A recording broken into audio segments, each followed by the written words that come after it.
The way that Louise spoke to Armand a few times in this episode, I thought was...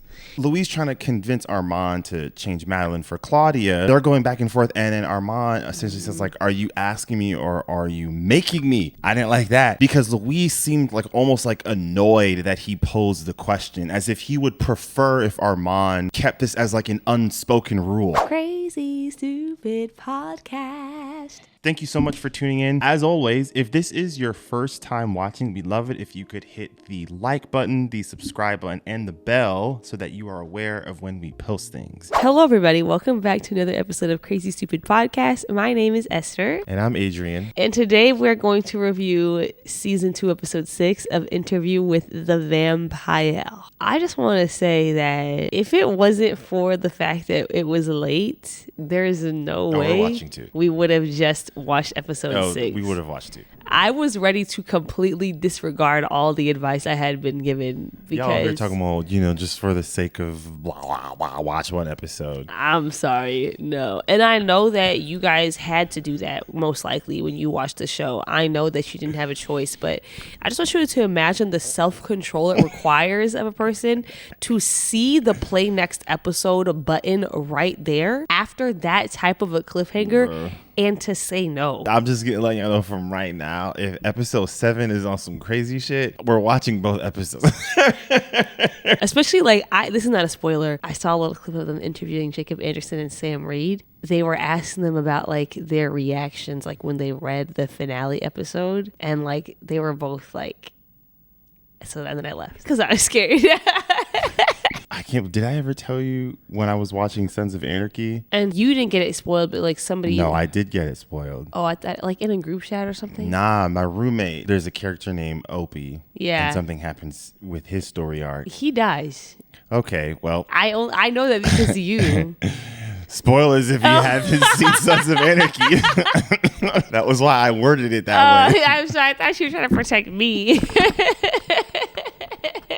There were times we'd watch it together, but then, it's college. So we had things we were watching at different times. Yeah. And then he was like, oh, so you watched this episode. But, since when you're binging, you don't always know the number you're on. Yeah. And I was like, I don't know. I think so, but I'm not sure. Mind you, I said, I'm not sure after I said I think so. I would make that very clear because it should have been like an inkling.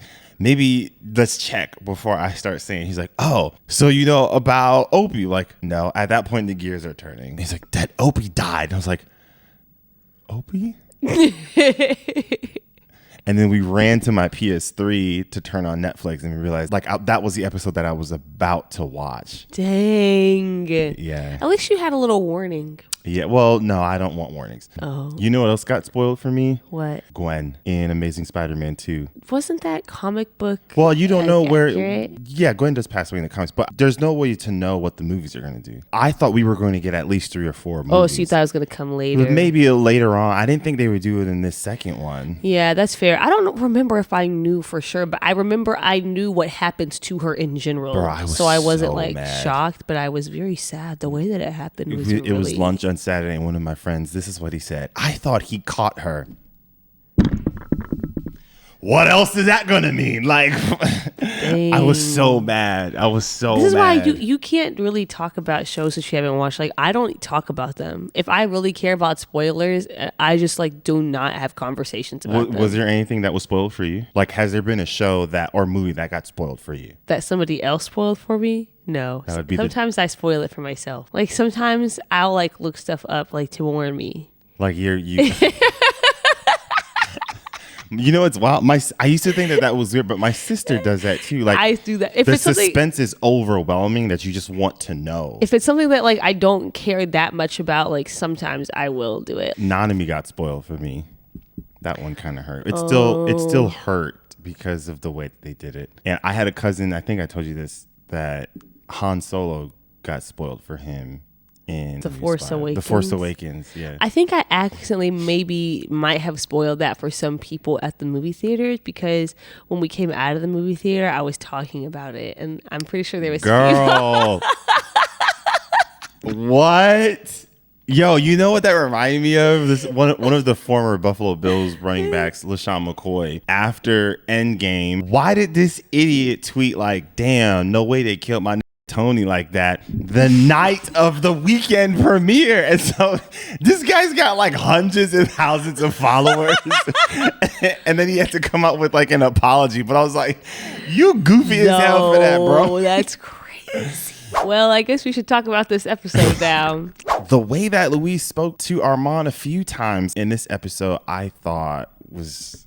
No, there was definitely a very, very, very, very uncomfortable power imbalance happening. Yes. Louise trying to convince Armand to change Madeline for Claudia. They're going back and forth. And then Armand essentially says, like, are you asking me or are you making me? I didn't like that because Louise seemed like almost like annoyed that he posed the question, as if he would prefer if Armand kept this as like an unspoken rule. And putting it out there puts all the shame on the table for Louise, as opposed to it'll just be like an understanding that they both sort of have when it comes to their relationship, which feels, one, very manipulative, but two, very spot on when there's like weird power dynamics in relationships. Yes. I think the thing that makes it a little bit more complicated for Louis and Armand is that there is like nothing actually substantial to enforce this sort of power dynamic besides both of them just sort of playing into it. Louis is not a danger to Armand. He's not going to hurt him. Usually when we talk about power imbalances in relationships, there is like some outside force that is creating that power imbalance, like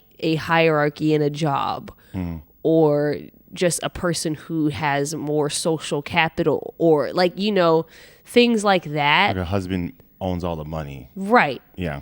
But in this instance, none of that is true. In fact, on the surface, on the outside looking in, you would think it is the opposite. And so the thing that makes their dynamic weird and interesting to me is that the power imbalance is definitely there, but it's there because they both create it and they both allow it to exist. Armand does have the ability to not play into it. And we see him at times choose to not play into it. Right? Okay, well, the example I was about to say was him erasing Louis' memory, but then we find out that Louis that's told him to do actually not true.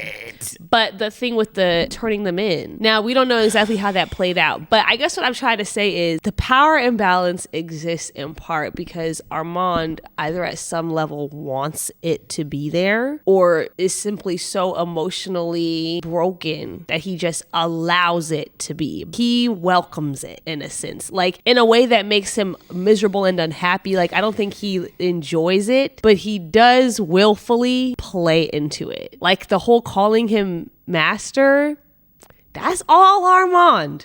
That's all him. Like there was like no like agreement that they There's had. no agreement. And also like, I don't think we see any coercion on the part of Louis. Maybe not like coercion, but like, you know what you can do to Armand. He knows what he can do. And the reason why he can do it is because Armand allows him to. And he knows Armand will allow him to. I'm not saying Louis is innocent because a good person would still be like, I see the influence that I have over this person and I should not abuse it. But like the influence that he has is not Louis' making. Well, this is why I feel icky about Louis in this episode is that I think Louis has two feelings that he's wrestling with. I think there is the feeling that he's in love with Armand. I also think he is sort of using Armand as almost like retribution for how powerless he felt with Lestat. Because when Claudia was like, first Lestat had you and now Armand has you, and then Louis quickly cuts in and says, or I have Armand, as in a level of ownership. And it's this idea that he was triggered by that primarily because at some point he understands on some level that there was an imbalance of power in certain spaces in their relationship. And Daniel like was trying to get him to see that in season 1, and he kind of refused to see it or refused to agree to it publicly. So that was what was making things feel a little bit weird, because it's like there is almost like a cycle of abuse happening there where you are using Armand indirectly as retribution against Lestat, and that feels weird. It feels weird for me too. The thing that makes it a little bit more gray for me is the fact that it's like a very two-sided thing.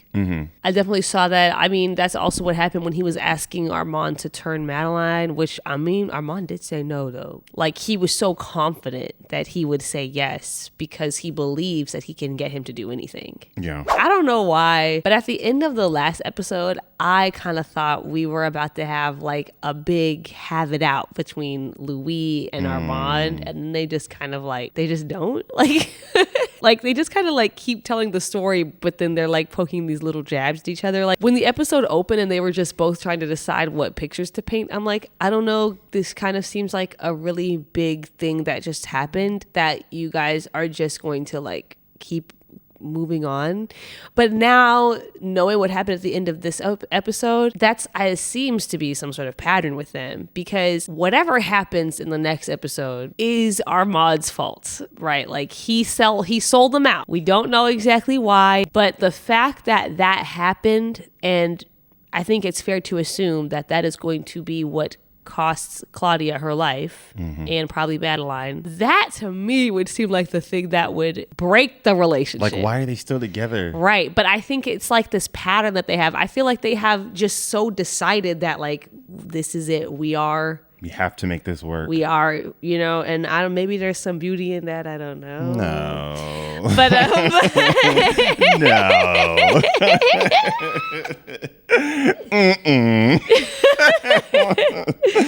But they are so set on that it feels like they're kind of willing to just like brush stuff under the rug, just keep it pushing. This is honestly though, this isn't the first time where we have seen Armand and Louis have issues and then not really resolve it properly. Remember when they were having that conversation in their bedroom where about the pages? Yes, and then Armand was like, we agreed to not discuss that, and they go back and forth a little bit, and then Louis tries to make his case, like he pleads one final time, but the conversation between the two of them is never resolved. They end up just saying like, okay, and then they both go to bed, and then the next day Louis just kind of does what he wants to do. So it actually doesn't surprise me that when the reveal happens that Armand changed his memory, the next thing you see that is just like a bunch of passive aggressive jabs. Like they're not communicating at all. And maybe is some of that on Louis, because he had that same issue with Lestat. Like when Claudia left, they weren't really communicating about how he was feeling, and they both knew that he wasn't well. And it was almost like he even admitted that there were a few times where he would bring up moments like Claudia or the fact that Lestat turned him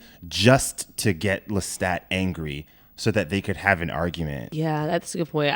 Louis, he's not a good communicator. We kind of see in the show, outside of Claudia, basically. Who he be maybe his sister. He's very prone to like underplay his emotions. Like he's not very forward with how he is feeling about things, except when it comes to Claudia for some reason. I don't know why. Because even Madeline, she calls him out in that, like, why don't you want Armand to know how much you love him? Santiago on some weird energy. I feel like they're gonna try to use this as a way of like vendetta for taking out Lestat. I think underneath it all, you just want to be in charge. I think it's all of the above. I think she broke a rule. Yeah. A very serious rule, and it's not fair for them to get away with it, I think, in his mind. They know what they did to Lestat now because he read her diaries, so there's that too. There's just a lot. It's vengeance. Listen, these are in fact the consequences of their actions. Yes. It's wrong, but all of this is a result of the choices that they have made. They've been reckless for some time. For a very long time. They got a little too comfortable. The scene where Madeline changes, I think that's the first vampire change that felt like loving. Mm-hmm.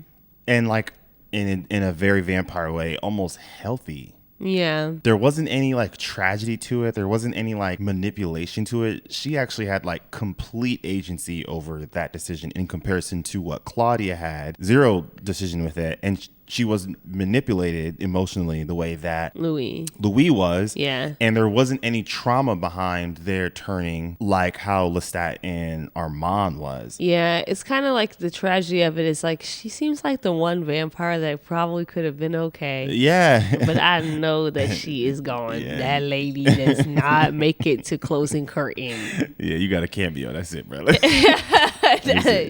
She is gone. That's an MCU cameo. You ain't going here for a while. I don't really understand like the rule. Like I don't like, why is that a rule? Like why can't she turn her? Like that's kind of, like I don't really get that. Oh, I'm not sure. I'm hoping someone in the comments will tell us that. Is the goal to not turn any more people? Like do they not want more? Like I think I'm just honestly confused. What do you think they said to Armand? What was the decision? At first when they came and got them from the restaurant, I thought they must have told him, you can either save Louis or you can save Claudia and Madeline. And that the choice was between like either you give up Claudia and Madeline and do the thing that Louis would hate the most and hurt him the most, but you get to keep Louis, or you lose Louis, but you do the thing that Louis probably would have wanted you to do, which was save Claudia and Madeline. That's what I thought the choice was initially. But then they done kidnapped them all. So I don't know, but I take back everything I said. I think I'm Armand's biggest hater right now, bro. Yeah, if he got 100 haters, I'm one of them. My thing too about, I mean, okay, I need to know a little bit more about what happened, but I'm like, you didn't want to try to get away. You didn't want to like give it a shot. Go for a run, bro. Like, you didn't want to give it a little warning, a little head start. I don't know, like bro, nothing. I don't know, man. Bro, you're donezo. What type of Lestat do you think we're going to see in the next episode when he's on stage? Because, and if he's not angry, like, who offs them? Who offs who? Claudia and... the Coven. And I think Lestat gonna take them all out. I just figured it out again, didn't I? Yo, I'm on fire. Come on now. Dang, I want to watch the next episode right now just to check. Okay. That'd be funny if I was dead wrong. This will be edited before we know, so. Yeah, so it's just not me capping. Like, I'm telling y'all from right now, we have not watched the other episode. I promise. No, but then why does it burn down? What's the why? Don't know. We have to wait and see next time. Oh my gosh. And what I think, I'm scared that it's going to drag between the two episodes. Like, for the sure. Next two. Oh, yeah. One thing I was going to say, I did finish watching Dandadan. That was the anime that I was watching the other day, which was... Yeah. Okay. I was talking to a few of my students because I hired some student workers to help us out with some video stuff. And we were talking about anime. And one of the students that I hired was like, and I kind of agreed with him. You know how like you, as like a parent, you think of, or like, you know, when you become a parent, you think about like, I can't wait to show my son like this comic book or this Marvel movie or this DC movie. It's a very small list of anime and manga that I think I could do that for, like when or if I ever have a son, because they be over sexualizing these women a lot, bro. Yeah. I've tried to have an open mind with this conversation. One, it's just a problem in anime in general. But two, with Dandadan specifically, I've seen people who try to make the case as to the significance of that scene that happens with the female character. And I'm not buying it. I'm not buying it. No, I'm mainly not buying it because of the way that it was portrayed. They purposely sexualized it. The way that her clothes were removed was very like over the top. The close-ups that they were doing, and it was also comical. And I feel like it's happened in most of the anime that we've watched. At least some, there's always some point where a female character gets over-sexualized. I think, okay, there's probably some of this that I'm just honestly desensitized to, because some of that stuff is also extremely prevalent in like American media. Like to me, that was like the stuff with Mei, not the stuff with her brother, but the stuff with when she was fighting. To me, that was like on par with like Scarlett Johansson and Black Widow. Like to me, that was like the same. Not great, I guess, but like I am used to it. The thing in Dandadan was like, one, that's a teenage girl. Yeah. So that's weird. There's no explanation for that, which gotta say, y'all could have warned me that there's a lot of weird stuff in this anime community. Primarily. But you didn't know that? Nah, bro. I have been aware of that. I didn't. And there's some stuff with family as well, which is like, what? Yeah, there's a lot of weird stuff. I have been aware of that. That's why, like, what are we doing? I was almost immediately when we were watching that episode, like, I know exactly what this is, because I do know that that's like not uncommon in anime. Jeez. I know that that's like very like, yeah. It would be one thing if it was just happening to like older women. Not saying it's good, but now that you have anime doing it to like younger, like high schoolers, I mean, I would say the majority of it, because that's also a large problem in anime. Yeah, this is a lot of the stuff is like a lot. These are like things that the anime community talks about. Don't like it. Yeah, it'll never be normal for me. That's why I was saying, like, when you were in the app and like I could see like the other suggested anime, next to it. There was like some other weird ones that I've heard of, like this one about like a guy who like loves his sister or something. It's like some weird thing. Yeah, there's like a bunch of those. It's like a common. So yeah, I was like, I actually feel like the anime that we have watched are Yeah. I don't want to say anomalies because I don't think it's like super rare, but like they stand out in that they have much less of those problems. But sorry, I'll just flat out say it's irredeemable to me, and I didn't even finish the first episode. That's fair. Yeah, I don't think there's anything you could do. Anyways, appreciate y'all. We'd love to hear what you guys thought about this episode, and so let us know in the comments below. We always appreciate the conversations that you guys have in the comment section, and as always, we'd love it if you could like this video and subscribe. And with that, we will see you all next time. Peace out, everyone.